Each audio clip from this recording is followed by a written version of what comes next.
Oh my God. You know, it's one of those things that you hear how great they are, and you see in the price that means you'll never be able to afford one how great they are, but oh my God.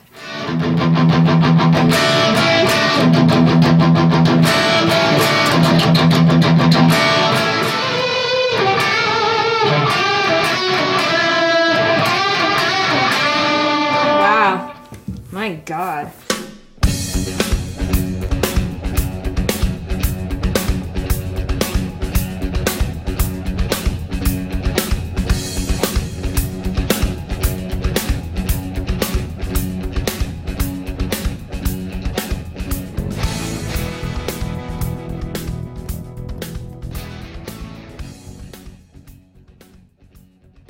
My first experience with DiMarzio I wasn't even really conscious of. They were just the pickups that were in my first guitar. But my first conscious DiMarzio experience was I was doing a short tour with this metal band, and my Music Man Silhouette had this 3 single coil pickup configuration. The single coils were not going to give me kind of the growl that I needed to play the type of music. And so when I went to my favorite little local music store and talked to my contact there, right away he was like, "You want the DiMarzio Fast Track too?" And I was like, "Well, tell me why I want the DiMarzio Fast Track too." You know, I wanted at least a little more information as opposed to be like, "Okay, sure, whatever you want."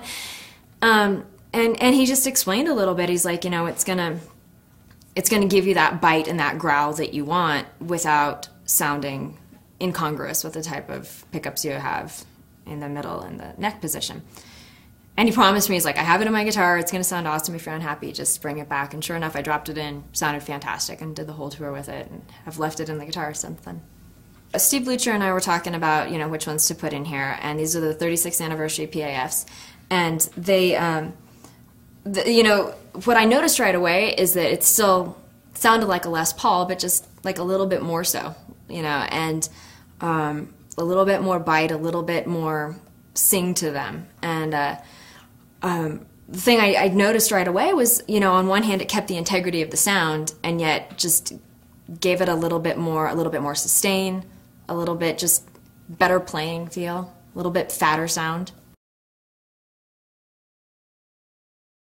I grew up with all the Guitar Player magazine guys kind of being my dad's friends and acquaintances. He was editor-in-chief, vice president, and I think associate publisher, for Guitar Player magazine. So as a kid, I got to run all around GPI and hang out with those guys. And once I started getting interested in guitar, I got to like raid their stash of back issues and sort of got pointed in the right direction early on. You know, my dad was like, "Oh, you like Led Zeppelin? Oh, you like AC/DC? Come check out Jeff Beck. Come check out Johnny Winter. You know, let's go bring you to an Eric Johnson and Joe Satriani concert." So early on, I was kind of pointed in the direction of the greats.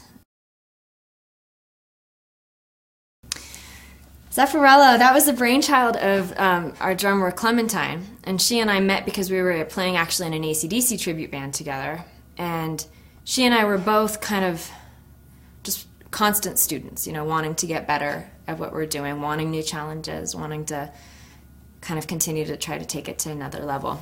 And on the way to a gig, she and I were both wanting to play more shows and wanting to get more serious about it, and she had said to me just kind of off the cuff, just like, "God, I'd love to start a Led Zeppelin tribute band." I'm like, "Oh, well, I love AC/DC, but Led Zeppelin was even more near and dear to me." And I said, "Count me in if you ever do it." And she's one of those people where it's like, you know, you tell her that you're into something and next thing you know, you have a gig booked. And that was pretty much what happened.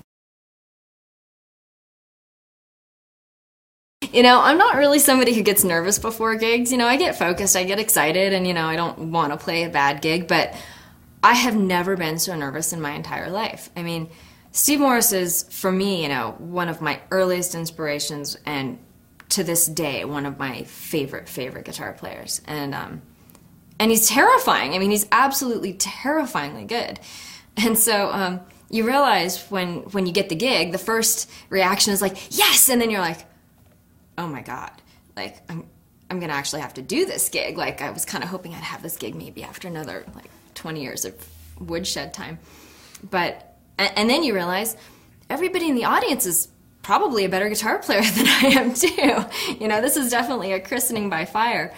And it was for an instrumental duo that I have, an acoustic duo. It's called Lap Dance Armageddon, and two acoustic guitars, you couldn't really be more exposed unless it was one acoustic guitar. We played the 2 shows with him, and I realized at about 11 o'clock the morning of the first show that I was so full of adrenaline that I got really concerned as to, like, what's it going to be like at 8 o'clock tonight when I get on stage? And I was like, oh God, that freaked me out even more. And then I'm like, wait a minute. How much adrenaline does the human body have? And at the rate that I'm going right now, it's 11 o'clock and I am just full of adrenaline. At 8 o'clock, I might have depleted all of my reserve, so maybe I'll be really chill by the time I hit the stage. And actually, it kind of did work out that way. By the time I hit the stage, I was just so tired from being so nervous that I wasn't anywhere near as bad as I thought I was going to be. So I recommend that. Just freak out early if you have a early nerve-wracking gig.